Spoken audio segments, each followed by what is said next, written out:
política? Bueno, pues de ser en principio algo ajeno totalmente, eso que se dice por todo el mundo, a los tejemanejes de políticos y tal, una actividad sin interés ninguno, actualmente pasa a ser una actividad de venganza. Es decir, yo no digo que estoy en política por vocación, estoy en política por necesidad.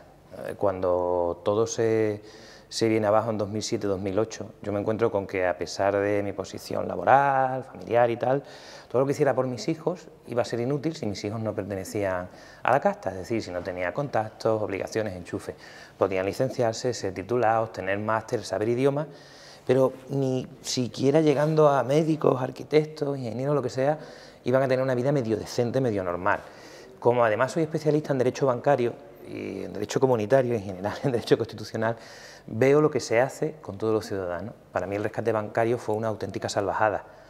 Lo que hicieron, además, transformando todos los derechos sociales, todos los derechos y libertades constitucionales para impedir que los ciudadanos siquiera protestáramos, me pareció una de las mayores canalladas del último siglo y medio. Entonces, ¿qué es para mí la política? En estos momentos, alterar todo ese régimen, cambiarlo y vengarnos de lo que nos han hecho. Devolverle a toda esa serie de personas que estaban ocupando el poder la jugada y literalmente dejarlos sin nada, como nos dejaron ellos a nosotros. Es una cuestión de justicia, de devolver el golpe tan fuerte que nos dieron. Entonces entiendo que tus inicios en la política comienzan más o menos a raíz de la crisis y todo esto. Sí, vamos a ver, yo tuve un antecedente que es el Partido X, que fue una especie de diseño experimental de laboratorio ultra avanzado, quizá con muchísimos años por delante de la realidad social.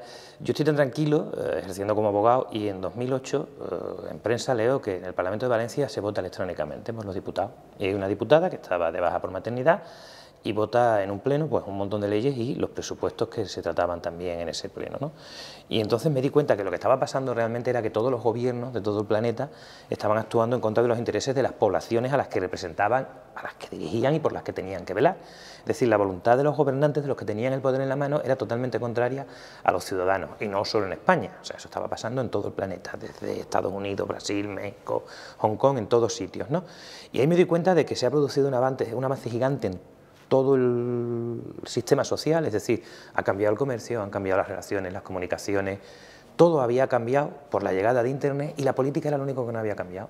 Y el punto más lejano donde se había llegado era que el representante del ciudadano, que estaba representando al ciudadano, porque no todos podemos acudir a lo que es una asamblea general, que es lo que se hace en un parlamento, estaba utilizando Internet para una comodidad suya y no, en realidad, para esa intermediación que está desapareciendo gracias a Internet en el comercio, en las relaciones de educación sociales y tal, sirviera a los ciudadanos. Y me planteo, bueno, y si este señor puede votar desde su casa, que era el principal impedimento que se nos ponía delante a los ciudadanos para no entrar en las instituciones o en los parlamentos, miren, todos no cabemos, hay que nombrar representantes.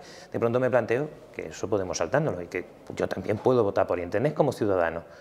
Bueno, con más gente entro en contacto a raíz del 15M, yo estuve bueno, ayudando a compañeros a preparar las manifestaciones y tal, y ya les estuve proponiendo esa idea, de eso que se estaba alargando en el último trimestre de 2010 y 2011 en redes. Bueno, pues a mí me parecía interesantísimo y el grito real fue el de democracia real ya, es decir, en 2011 la gente estalla porque es falso el sistema democrático, es falso el sistema económico, pringamos y pagamos los de siempre y los de arriba cada vez están mejor y la tendencia es a eliminarnos, a prescindir de nosotros. Entonces el Partido X fue mi experiencia anterior, fue un experimento, insisto, innovador y apunto a los dos elementos esenciales de la actividad, que es la política en sí, las leyes a través de las que nos gobernamos y que permiten hacer todo, y el sistema financiero. El dinero en esta sociedad es como el oxígeno, como las miguitas de pan.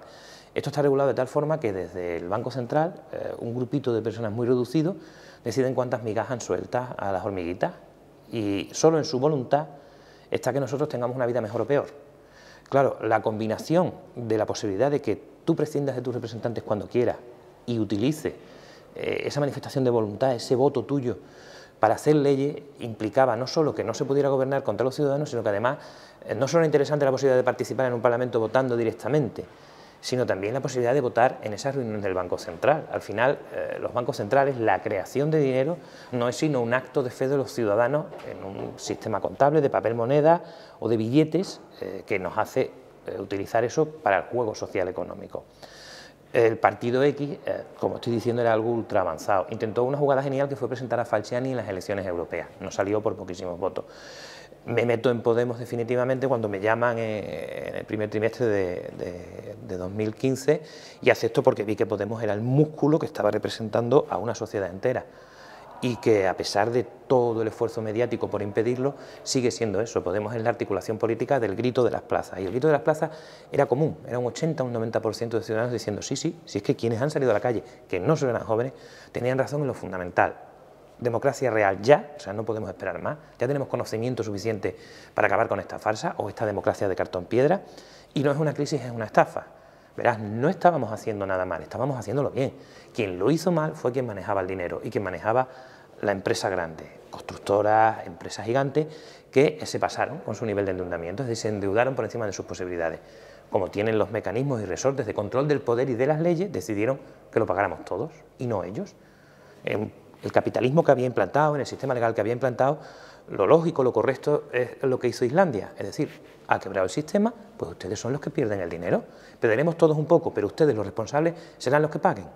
Eso es el capitalismo. Y no, se le dio la vuelta y se hizo una especie de comunismo loco en pérdidas. No, no, vamos a perder todos, y ustedes más, y nosotros nos salvamos. Bueno, pues así llego yo a política y esa es mi principal función ahora, desmontar los sistemas parlamentarios tal y como están concebidos para que realmente los ciudadanos puedan controlar a sus representantes, que en realidad significa volver al origen de la democracia, que aunque se entiende tradicionalmente por explicaciones demagógicas para que pueda entenderse por todo el mundo, que es el gobierno del pueblo, tiene un antecedente más profundo, que es que nadie pueda apoderarse del poder. Hemos diseñado un sistema de reformas parlamentarias que permitan a los ciudadanos hacer que efectivamente ningún político, ningún partido, ningún presidente de gobierno pueda apropiarse en exclusiva del poder y que cuando los ciudadanos quieran entrar, sobre todo a controlar decisiones que les afectan porque son contrarias a los intereses generales, puedan pararlas y vetarlas. Eso significa que el poder no va a poder ser tangible ni poder apropiarse por nadie. Luego, en teoría, si ves la evolución histórica, todo parte de las monarquías o imperios hasta las actuales democracias, ¿no? Y todo ha sido un dividir en trocitos cada vez más pequeños el poder y repartirlo. Cuanto más se reparte el poder, mejor nos va a los ciudadanos.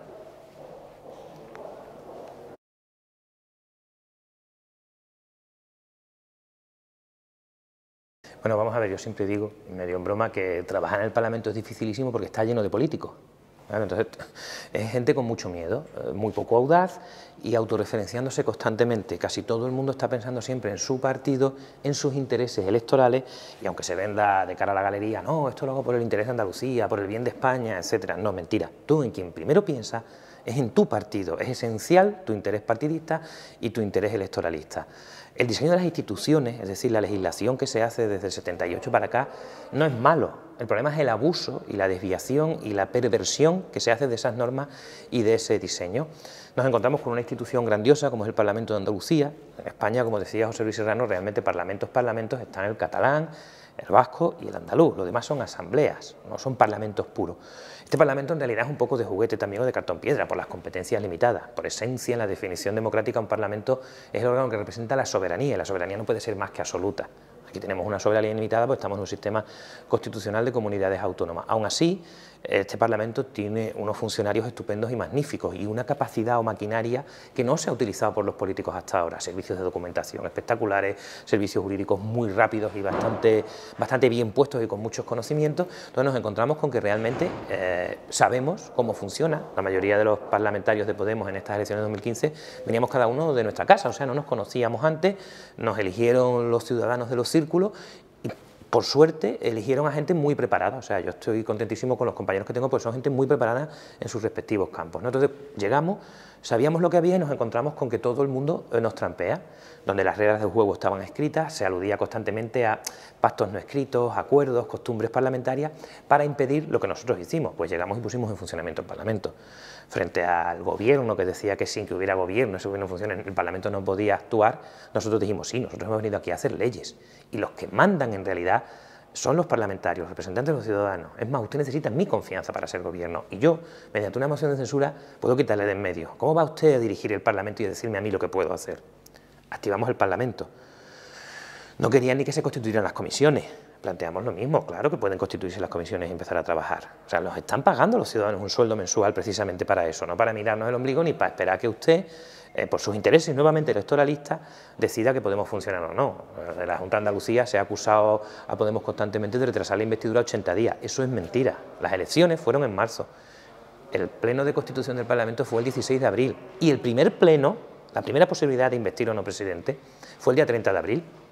Ahí empezó la primera posibilidad legal, no esos 80 días que dice la presidenta. Pero es que después ellos pactaron prácticamente en la primera semana y media de mayo el acuerdo de gobierno, Ciudadanos y PSOE, y estuvieron retrasando su anuncio y la formalización de la investidura hasta que pasaron las elecciones municipales.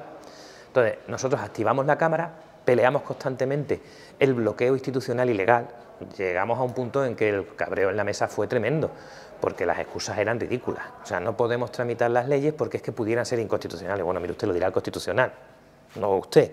Y luego no podemos realizar ninguna actividad y tenemos que paralizarlo todo porque es que todo lo que ustedes están proponiendo supone gasto. No, mire usted, estamos hablando de los presupuestos de 2016 que ni existían en ese mayo, junio, julio, cuando empezamos la pelea tremenda. Claro, el acuerdo de gobierno era tal que en la mesa se paralizó todo. Las instituciones funcionan, sabemos cómo funcionan y queremos además cambiarlas para que esto no vuelva a suceder. Son complejas, es decir, el Parlamento es como una asamblea de una plaza, solo que con 2 siglos de experiencia. Tiene unas reglas de funcionamiento que permiten realmente avanzar y, aunque parezca lento, a unas buenas velocidades, ¿no? Llegamos y nos vimos que no, que todo estaba alterándose para evitar que realmente pudiéramos trabajar y era lo que habíamos venido, a cambiarlo todo. Aquí la sorpresa va a ser mayúscula cuando esa famosa reforma del reglamento que hay que hacer, bueno, pues incluya sí o sí lo que está proponiendo Podemos. Primero, adapta el Parlamento al siglo XXI y segundo, deja que la gente entre los parlamentos. Le he recordado a todo el personal que se aprobó en la anterior legislatura el famoso escaño 110, jamás utilizado. Aquí se han hecho leyes que permiten a los ciudadanos utilizar la firma electrónica para firmar las iniciativas legislativas populares. ¿Ha llegado alguna? Ninguna. Resulta que tú jurídicamente le das validez a mi firma electrónica para avalar una ley, pero esa misma firma electrónica no me sirve para votarla en el Parlamento.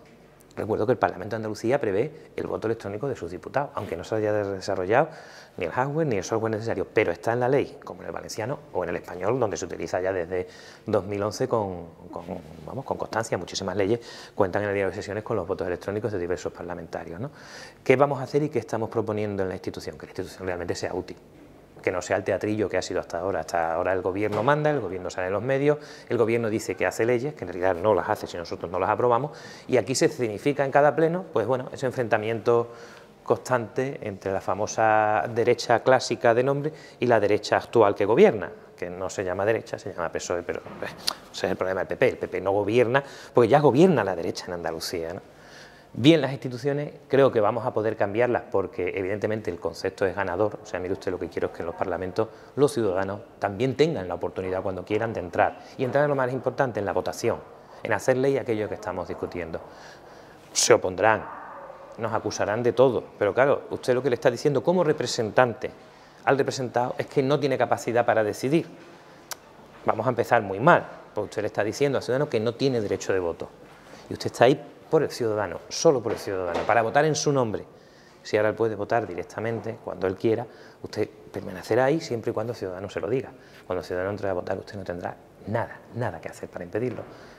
Normalmente el ciudadano actuará poco, interactuará poco con sus parlamentos, pero sí estará al quite y atento en aquellos casos en que los parlamentos o los gobiernos estén legislando contra él, porque ahí sí dirá el ciudadano, no, a la ley Mordaza votaré no, a la bajada de las pensiones votaré no, a esta reforma laboral votaré no.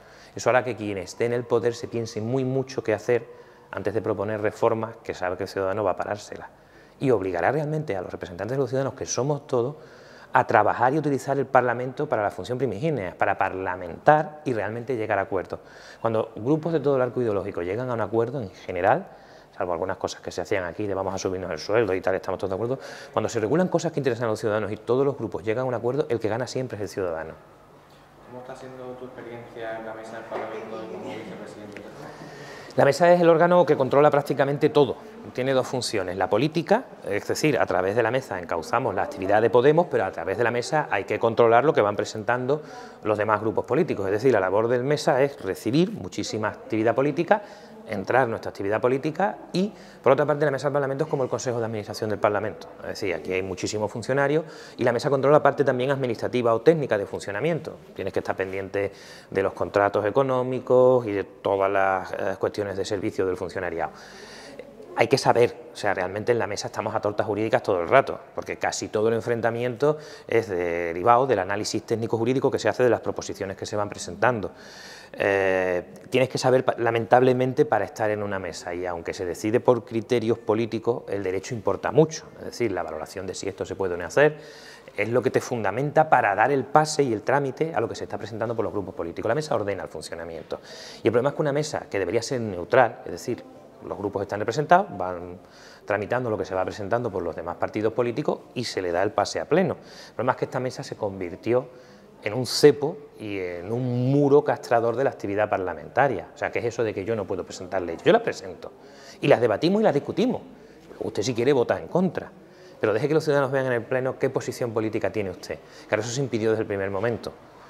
Al final Podemos ha demostrado que sí sabía dónde estaba, que sabía lo que estaba haciendo, y hubo un último momento de digresión total, cuando ya nos enfadamos mucho y amenazamos con acciones penales, donde si la posición política de los clásicos era, no, bueno, tú presentas una querella y ya veremos qué hace el Tribunal Superior de Justicia, como somos aforados, que será el que decida, ¿no? Y corres el riesgo político de que presentes una querella y te la archiven porque no se ve delito. Claro, la amenaza fue, no, yo no presento una querella, yo me autoinculpo, porque soy miembro de la mesa y digo que estamos cometiendo un delito, entre ellos yo. Luego yo me excusaré porque he votado en contra de todas estas barbaridades y he salvado mi responsabilidad. Pero me dice usted cómo se va a archivar un procedimiento judicial cuando el responsable ha dicho que él es culpable y que quiere que se abra juicio oral. Eso fue lo que cambió, aparte de los informes, por supuesto, del cuerpo de letrados que dijeron que lo que se estaba haciendo era una barbaridad. En general hemos logrado que la mesa, a pesar de que el primer periodo de sesiones nos han estado haciendo trampas todo el rato, funcione y haya menos bronca de la necesaria. Pero es el elemento fundamental del Parlamento por lo que estoy explicando. Allí se decide qué leyes entran a pleno o no, qué propuestas pasan o no, cómo se acumulan y lo que venga del Gobierno, qué velocidad se le da o no. El Parlamento de Andalucía ha sido el primero a lo largo de la historia democrática que tumbó un real decreto ley del Gobierno, el famoso de los funcionarios, porque no querían solucionar el problema de los funcionarios, sino querían solucionarse sus problemas de enchufado, añadidamente. Bueno, pues esa mesa puede controlar en realidad toda la actividad política y al final lo que va al boletín oficial correspondiente. Por eso también la que es ahora de que la gente cree que en el Parlamento Nacional las cosas van a salir bien. No, desde el momento en que tú has permitido que la presidencia de la mesa no la ocupe un sujeto neutral, desde el momento en que tú le has dado a la derecha 5 puestos de los 9, es decir, 3 PP y 2 Ciudadanos, desde el momento en que tú has hecho la burrada de repartir los escaños como se ha hecho. O sea, aquí, por ejemplo, querían hacernos también ciertas tropelías, pero hubo un momento de cortesía parlamentaria en que el presidente las paró. ¿Qué es lo que se debería de haber hecho en Madrid? No consentir ni siquiera la proposición de ese acuerdo, ¿no? La mesa es el órgano vital, no nos quejamos, estamos funcionando, pero de la composición de una mesa y de su actividad depende en realidad el resto de las posibilidades reales de hacer cosas, porque si la mesa te va parando poniendo cortapisas a lo que vayas haciendo, tú no funcionas. Porque está bien que funcionemos a efectos mediáticos, que transmitamos a la sociedad las políticas que intentamos hacer o que incluso logramos hacer, pero evidentemente si luego eso no se refleja de verdad en un boletín oficial, esto no sirve para absolutamente nada.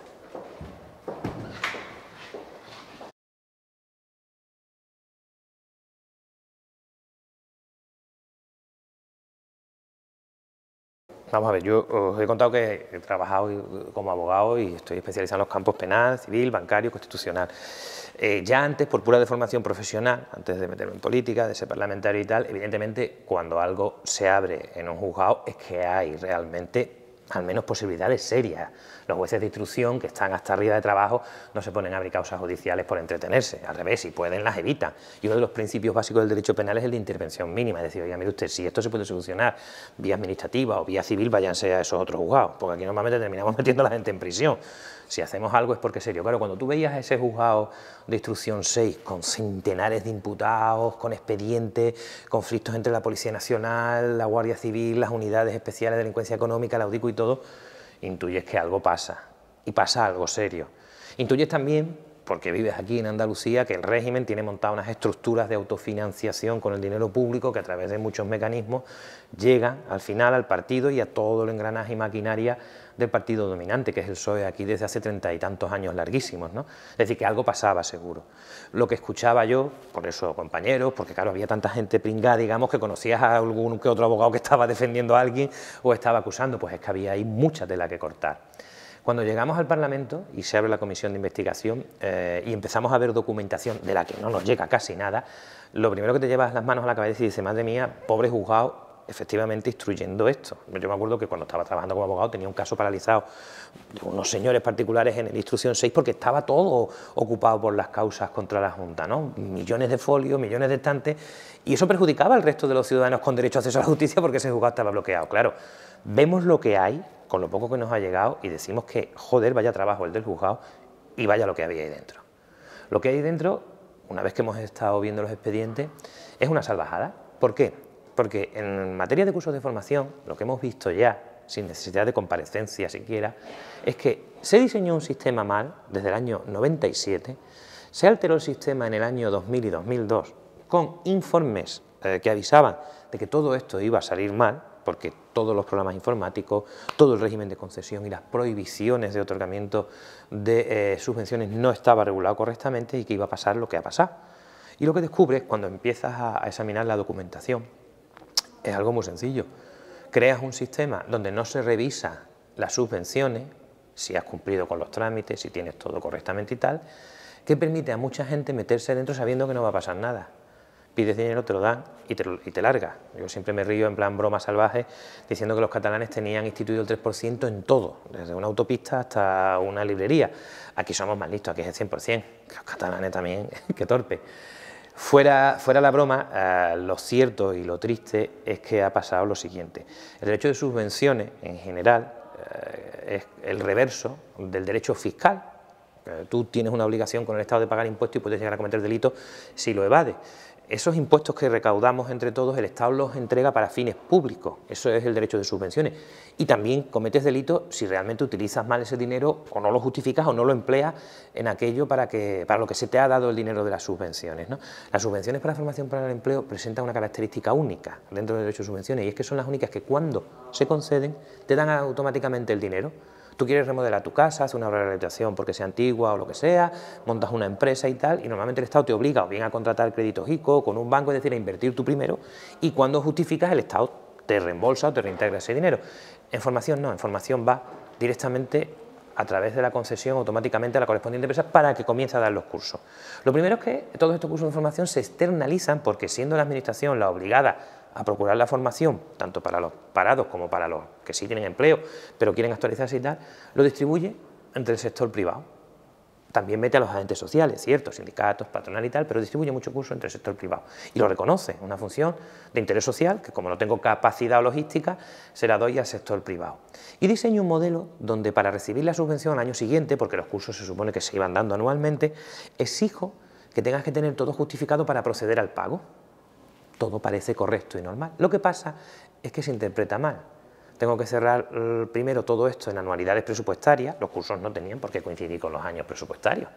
Y además digo que me han desarrollado un programa informático que si no tengo todo presentado justificado a 30 de noviembre no puedo conceder la subvención que normalmente se realiza a mediados de febrero o marzo del año siguiente. Y claro, no, mire usted, la ley no dice eso. La ley dice que usted no podrá proceder al pago. Pero usted puede ir tramitando la petición de una nueva subvención para nuevos cursos y concederla y ya pagará cuando justifiquen todo.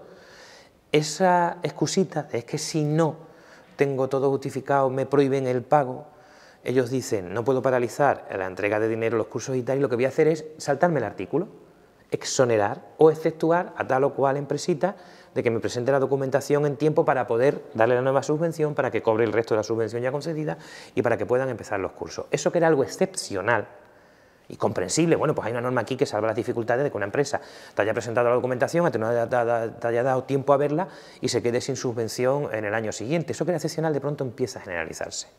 Primera causa, año 2002, porque no tienes funcionarios suficientes, porque tienes 300 millones anuales de media en subvenciones y tienes a menos de 100 funcionarios para toda Andalucía para revisar miles de expedientes. En estos expedientes de cursos de formación había que revisar hasta el dinero que te has gastado en sacapuntas. Está bien, lo dice la ley, es bueno que se revise y que el dinero público se emplee de manera correcta. Un expediente de entre 10.000 y 60.000 euros, que son los medianos ordinarios, puede tardar en revisarse por un funcionario un día y medio, o dos. Si el expediente es de 2 millones de pesetas, a lo mejor necesitas 2 funcionarios 2 meses, revisándolo todo. Claro, con el número de funcionarios que había era imposible. Y está bien, te puede pillar el toro el primer año y haces una exoneración de muchísimas empresas, pero hombre, al año siguiente lo que tenías que haber puesto más funcionarios, ¿no? Si ya te has dado cuenta de que te falla. y al otro, y al otro, y al otro, hasta que conviertes la exceptuación en norma general. Y es verdad que muchas empresas cumplían con los cursos de formación, la subvención se destinaba realmente a formar trabajadores y tal, pero hay un porcentaje importante y que representa una cifra enorme que no. ¿Dónde está además la trampa de todo y por dónde ha atacado Podemos en la comisión? Pues Podemos, a la vista de lo que ha pasado, que era que no tenía funcionarios, sinvergonzada, y que hay un momento en que los jueces te dicen en 2011, mira, es que esto de no justificar las subvenciones es delito, si no te importa. Y lo cortas la subvención para la formación en una comunidad con 1 millón de parados. Pues decimos, vamos a ver, más o menos sabemos cuáles son las causas que nos interesan en el Parlamento, políticamente. A nosotros aquí no nos interesa nada de lo que ya están llevando los juzgados. A mí que me deje un expediente con la justificación del empleo del dinero y tal, bueno, pues yo puedo revisarlo, ver que cumples toda la documentación burocrática, pero yo no sé si la factura que me está presentando del sacapunta, el sacapunta realmente existe o no. Eso le corresponde a la policía, y si te has quedado el dinero falsamente y tal, le corresponde a la policía. Yo aquí tengo que hacer un juicio político. Nos encontramos con que pedimos información muy sencilla, número de empleados que había para revisar los expedientes de subvenciones y número de expedientes de subvenciones. Si me salen 1000 y me salen 5 empleados, ya estoy viendo que era imposible. Y tú, Junta, Administración, Gobierno, PSOE, lo sabías. Estoy viendo además quiénes estaban en los instrumentos administrativos de revisión, la famosa FAFE, Fundación Andaluza del Fomento del Empleo. Parece ser que era un coladero de gente enchufada, en su mayor parte, para revisar subvenciones, donde no tenían acceso los interventores y funcionarios de carrera para meterle mano. Y a su vez esa institución era subvencionada por los propios cursos, o sea, el controlador de las subvenciones estaba también subvencionado. Entonces nosotros pedimos el listado de todos los personajes que están ahí, sean funcionarios, enchufados, contratados, personal laboral, de libre designación, y no nos lo mandan. En segundo lugar, a raíz de las declaraciones del consejero, que dice, tenemos ya 1.200 expedientes de reintegro cerrados. Bueno, pues si no le importa, me los manda. Los expedientes de reintegro son pequeñitos, 10, 12 páginas abriendo, oiga, que es que no tiene justificado usted esto. Normalmente ni las empresas, ni los ayuntamientos, ni los concedentes de la subvención contestan. Y se cierra el expediente diciendo, mire usted, por esta razón no tiene usted que devolver el dinero. Eso es un taquito de 30 o 40 páginas. Y pedimos eso directamente para ver qué había pasado en general, porque eso es asumible, esa documentación en una semana la puedes tener vista. Y empiezan a mandar los expedientes enteros, donde yo necesito 15, 20 páginas para ver qué está pasando con cada caso. Tú me mandas 800, 900, a veces 4 acetas de documentación y yo tengo que buscarlo todo. Mal. Y después te pido lo principal. Me vas a dar los informes internos, las notas, los correos, lo que haya de los funcionarios al final de cada tramo de subvenciones, diciéndole a los directores, a los órganos políticos, oye, mira, que no llegamos este año a revisar todos los expedientes, que en tal provincia nos van a faltar tal a tal fecha, que necesitamos que dictéis las resoluciones de exoneración o exceptuación. El consejero no se levanta y dice, coño, voy a exceptuar a 400 empresas. No, lo harás porque alguien te está diciendo que es necesario hacerlo y que pasa algo. Y pedimos también los informes técnicos previos, porque a lo mejor los correos internos no nos los dan ni de coña, ni las notas internas de los funcionarios o de los directores generales de servicios, pero hombre, los informes técnicos necesarios para dictar la resolución, aunque solo sea porque alguien te está informando de lo que está pasando y del número de empresas, eso tiene que existir, porque luego tú vas y dictas la resolución de exoneración. Eso es lo que pedimos. Y lo que nos han mandado es un informe del año 2016 diciendo cómo funcionaba el sistema de exceptuación o exoneración y las resoluciones de exoneración y exceptuación. Claro, una tomadura de pelo, ¿no? Si esto yo ya sé lo que ha pasado y cómo funciona y a quién has librado. Lo que quiero es lo previo, para combinar las dos cosas de una manera muy sencilla. No había funcionario, lo sabías desde el año 2002 y nunca proveíste de funcionario. Y además te pasaba una y otra vez, y aquí están los informes tuyos, internos, diciendo lo que te está pasando y por qué tienes que hacer la cafrada de exonerar. Son 1.200 expedientes ya cerrados de reintegro de gente que tiene que devolver el dinero a ayuntamientos, sindicatos, etcétera. Suponen aproximadamente cerca ya de casi 300 y pico de millones de euros del montante total que roza los 1.500, 1.600 millones de euros. Es decir, es una tacada grande.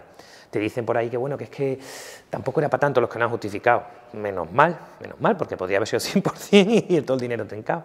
Bueno, pues no nos han dado eso. No nos han dado tampoco cosas tan esenciales como, mire usted, muchos informes por el montante en las subvenciones deberían de llevar el informe de auditoría diciendo que está todo bien.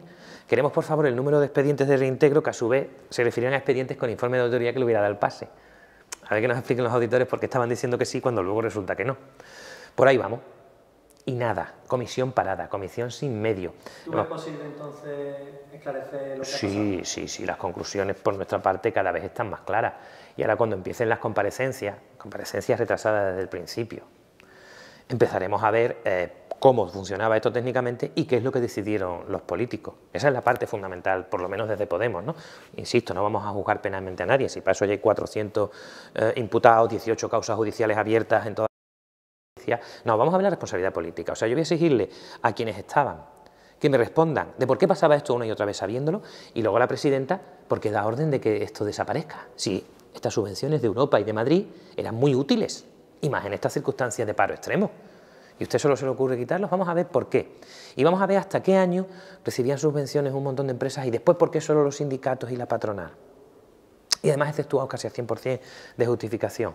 No nos han mandado la documentación en archivos digitales, que era lo fácil, ¿verdad? Incluso si me mandas 90.000 folios, si me los mandas en PDF, con los buscadores, yo voy localizando lo que quiero rápidamente. Si además me das la información en ese concepto famoso de Big Data, yo voy combinando rápidamente en mi ordenador y voy sacando al detalle lo que quiero. Si empiezas a mandarme papel, o sea, cuando yo te pido un Excel de todas las empresas subvencionadas, no me puedes mandar 100 folios en A4 impresos de Excel. Me mandas el puñetero Excel, por favor, que pueda trabajar.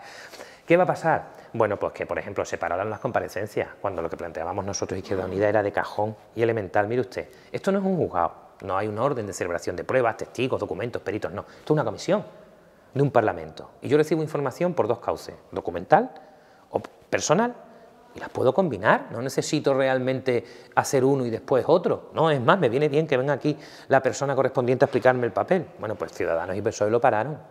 Después, encima, todos estuvieron de acuerdo en que se parara la comisión de investigación por aquello de las elecciones, ¿no? Todo va muy lento. Ahora, el otro día, por ejemplo, votamos quién iba a comparecer, estuvimos cerca de 7 horas votando, casi las 400 personas propuestas uno por uno, la votación y tal, llegamos a 70 personas, y de pronto cuando vamos a ordenar, bueno, pues el orden de las comparecencias, también levantamos la sesión y nos vamos. ¿Por qué? ¿Por qué? ¿Cómo que después de 7 horas de trabajo habéis echado media hora aquí para ordenar quién comparece? Que la idea es que comparecen primero los técnicos, que nos vayan informando de la legalidad del asunto, y a ver, cuando estén circunscritas y determinadas las bases legales de esto, a ver qué dicen los políticos. Supongo que PSOE y Ciudadanos intentarán alterar el orden, que Susanita pase el mal trago al principio y ya luego vamos a los técnicos. Es decir, se está intentando de todas las maneras posibles que esto sea un circo.